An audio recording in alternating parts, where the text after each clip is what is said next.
ये कहानी गोरखपुर में रह रहे 18 साल के मोहित की है। कुछ दिनों से वो बहुत परेशान चल रहा था क्योंकि वो अपने पापा से चुराए करीब 4 लाख रुपए क्रिकेट की सट्टेबाजी में हार गया था। उसे समझ नहीं आ रहा था कि वो क्या करे, क्योंकि उसे पता था कि अगर उसके पापा को ये बात पता चलेगी तो वो उसे मार डालेंगे।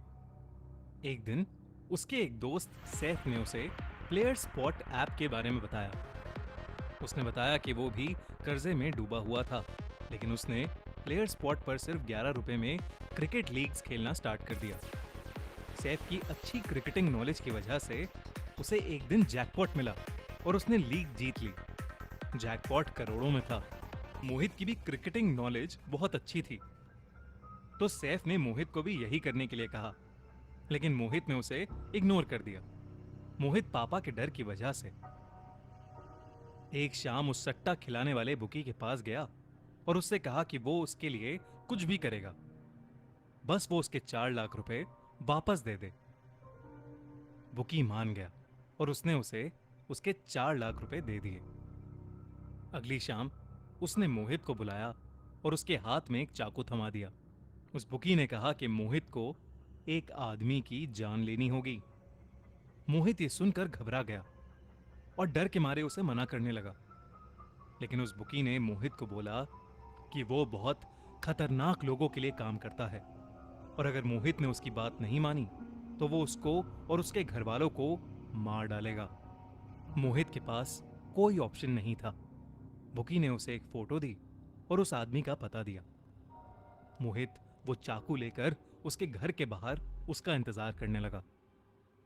वो सोच रहा था कि वो किस मुश्किल में फंस चुका है, लेकिन असली मुसीबत तो अभी आनी बाकी थी। वो आदमी अपने घर से निकला और मोहित उसका पीछा करने लगा। वो आदमी जब एक सुनसान सड़क के पास पहुंचा तब मोहित उसकी तरफ भागा और उसने उस पर चाकू से हमला कर दिया। हमला तो उस आदमी पर हुआ था, लेकिन रोना मोहित का निकल गया। वो चाकू उस आदमी के कंधे में ही लगा था, तो वो आदमी वहां से उठकर भागने लगा। मोहित भी उसके पीछे पीछे भागा और वो दोनों एक पुरानी बिल्डिंग की पार्किंग में घुस गए। वो बिल्डिंग कई सालों से वीरान पड़ी थी और लोगों की माने तो वहां भूतों का भी साया था। इन सारी बातों से अनजान मोहित को उस बिल्डिंग में घुसते ही एक अनजानी सी खामोशी तंग करने लगी, मगर उसके पास कुछ भी सोचने समझने का टाइम ही नहीं था। वो उस आदमी को ढूंढने लगा।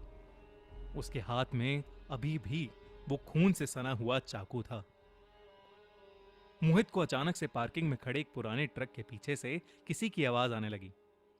उसे लगा कि वो आदमी शायद उसी ट्रक के पीछे छुपा बैठा है, मगर जैसे ही मोहित वहां गया पीछे कोई भी नहीं था। मोहित जैसे ही ट्रक के पीछे से आगे जाने लगा, उसे ट्रक के रियर व्यू मिरर में एक अजीब सा बूढ़ा आदमी ड्राइवर सीट पर बैठा दिखा।